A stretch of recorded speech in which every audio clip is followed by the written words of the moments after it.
അസ്സലാമു അലൈക്കും വറഹ്മത്തുള്ളാ. ബിസ്മില്ലാ അൽഹംദുലില്ലാ. അള്ളാഹു കാരുണ്യവാനാണ്, കരുണാവാരിധിയാണ്. അള്ളാഹു മനുഷ്യനെ നരകത്തിലിട്ട് ശിക്ഷിക്കാനോ ക്രൂരമായി ആക്രമിക്കാനോ ഒന്നും അള്ളാഹുവിന് യാതൊരുവിധ താല്പര്യവുമില്ല. മനുഷ്യർ ക്രൂരമായ അക്രമങ്ങൾ ചെയ്തുകൊണ്ട് അവർ നരകത്തിൽ ചെന്ന് വീഴുകയാണ്. അള്ളാഹു കാരുണ്യവാനാണ്. അള്ളാഹു ആകാശത്തിരുന്ന് ആയുധങ്ങളെടുത്ത് ക്രൂരമായി മനുഷ്യനെ ശിക്ഷിക്കുന്ന ഒരു ദൈവമല്ല. അള്ളാഹു കാരുണ്യവാനാണ്. അള്ളാഹു അങ്ങേയറ്റം സ്നേഹമുള്ളവനാണ്.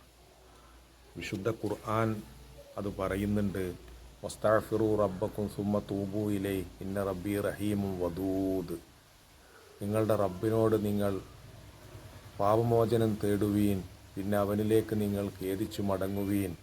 തീർച്ചയായും നിങ്ങളുടെ റബ്ബ് അങ്ങേയറ്റം കരുണയുള്ളവനും അങ്ങേയറ്റം സ്നേഹമുള്ളവനുമാണ്. അപ്പോൾ അള്ളാഹു കാരുണ്യവാനാണ്, അങ്ങേയറ്റത്തെ കരുണയുള്ളവനാണ് അള്ളാഹു. വസ്തഖിം കമാ ഉമിർത വമൻ താബ മഅക ഫലാ തതഉ ഇന്നഹു ബിമാ തഅമലൂന ബസീർ. അള്ളാഹു വിശുദ്ധ ഖുർആനിൽ പറയാൻ, നബിയെ അങ്ങയോട് കൽപ്പിക്കപ്പെട്ട പോലെ നേരെ നിൽക്കുക, നിന്നെയും നിന്നോടൊപ്പം അള്ളാഹുവിങ്കലേക്ക് ഖേദിച്ചു മടങ്ങിയവരും നേരായ മാർഗത്തിൽ നിലകൊള്ളുക. അള്ളാഹു വിശുദ്ധ ഖുർആനിൽ പറയാൻ, അവൻ നിങ്ങൾ പ്രവർത്തിക്കുന്നതിനെപ്പറ്റി ശരിയായി അറിവുള്ളവനാണ്.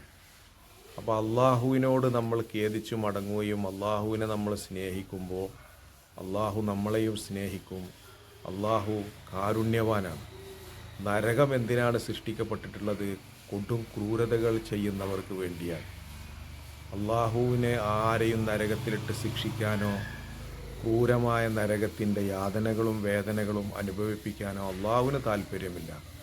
മനുഷ്യർ കൂട്ടക്കൊലകൾ നടത്തി കൂട്ട അക്രമങ്ങൾ നടത്തുന്നത് കൊണ്ടാണ് മനുഷ്യർ തന്നെ നരകത്തിൽ ചെന്ന് വീഴുന്നത്. അള്ളാഹു സ്നേഹമാണ്.